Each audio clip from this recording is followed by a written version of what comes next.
atlet e-sport pendahuluan. Apabila seorang tidak memiliki fasilitas yang ergonomis, sudah pasti apabila sedang bertanding akan mengalami rasa tidak nyaman sehingga permainan yang dilakukan oleh atlet tersebut tidak maksimal dan akan menjadikan timnya mengalami kekalahan.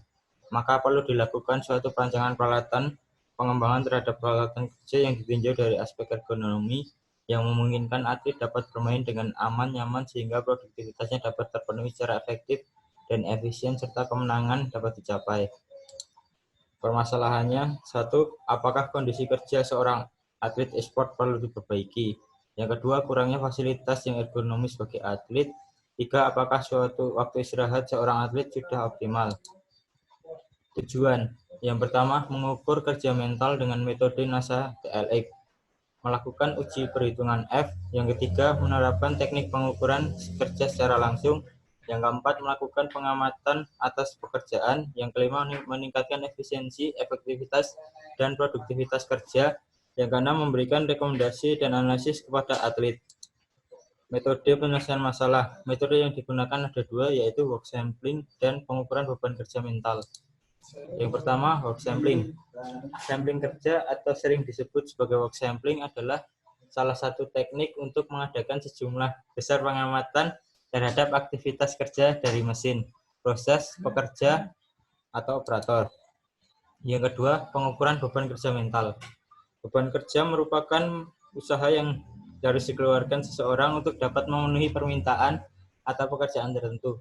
Menurut Hancock dan Misakti 1988, beban kerja merupakan suatu bentuk perkiraan awal yang mewakili beban yang disebabkan oleh operator untuk mencapai tujuan level performansi tertentu. Pengumpulan data. Yang pertama, mengumpulkan bilangan random dan jam kunjungan dari pengamatan. Jadi kita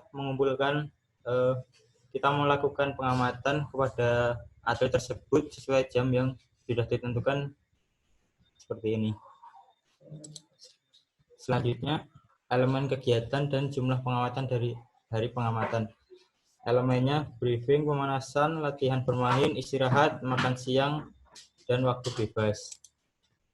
Yang ketiga, pengamatan produktif atau non-produktif hari pengamatan. Dapat dilihat pada tabel di bawah ini. Perhitungan performance rating secara Westinghouse. Ini faktornya keterampilan, usaha, kondisi kerja, konsistensi.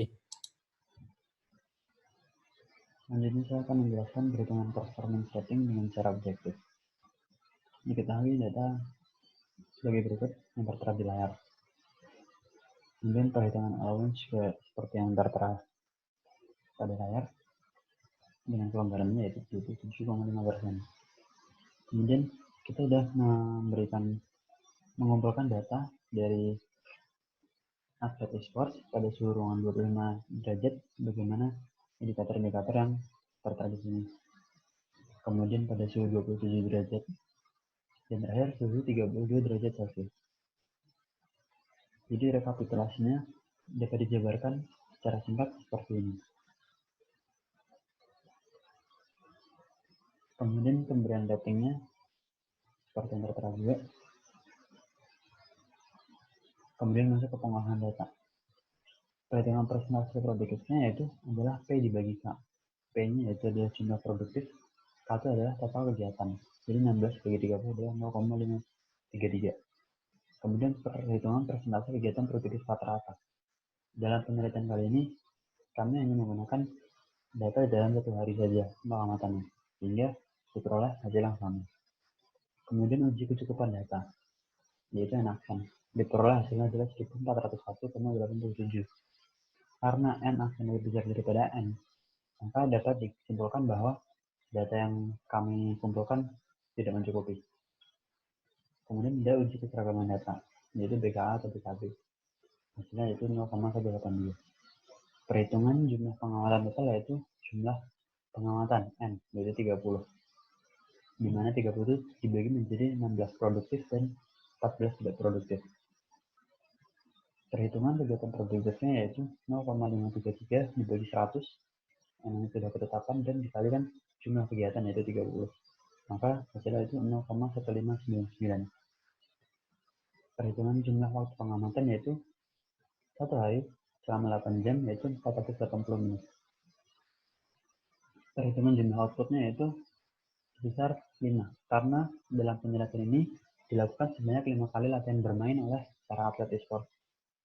Kemudian perhitungan jumlah menit produktif. Jumlah menit produktif yaitu adalah P rata-rata dikali jumlah waktu pengamatan.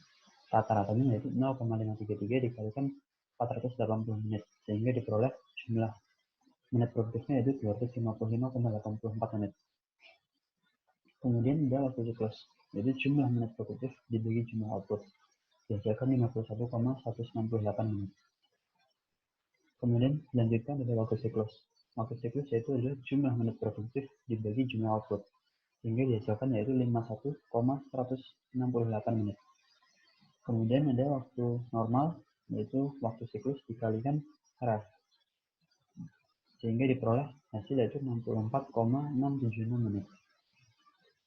Kemudian ada waktu baku, yaitu waktu normal dikalikan 100% dibagi 100% per minus allowance. Allowance diperoleh di awal yaitu 27,5%, sehingga waktu bakunya yaitu 89,28 menit. Selanjutnya, saya Galicia Munisin NIM 122180072 akan melanjutkan presentasi. Di sini ada perhitungan nilai produk atlet pada atlet 1, 2, 3. Nilai produk atlet didapatkan dari perkalian antara jumlah bobot faktor dikalikan dengan nilai rating. Selanjutnya ada perhitungan nilai WWL atlet. Ini didapatkan dari total pada nilai produk. Sini. Selanjutnya ada perhitungan nilai rata-rata WWL atlet. Di sini total didapatkan dari nilai WWL atlet dibagi dengan 15. Kemudian di sebelah kirinya yaitu nilai produk dibagikan nilai total WWL kemudian dikalikan dengan total yang ada di sini. Selanjutnya ada interpretasi skor NASA TLX atlet. Di sini kategorinya dari masing-masing atlet. Kemudian standar deviasi di antara rata-rata sampel. Rata-ratanya yaitu 31,11, 30,22, 31,56 pada setiap suhu. Di sini ada perhitungan standar deviasi kuadran rata-rata sampel. Yang pertama ada rata-rata, hasilnya 30,96. Kemudian standar deviasi kuadran rata-rata sampel 0,099. Di bawahnya ada perhitungan standar deviasi di antara kelompok sampel yaitu 5,16. Di sini ada perhitungan nilai F. Nilai F hitung didapatkan sebesar 0,019.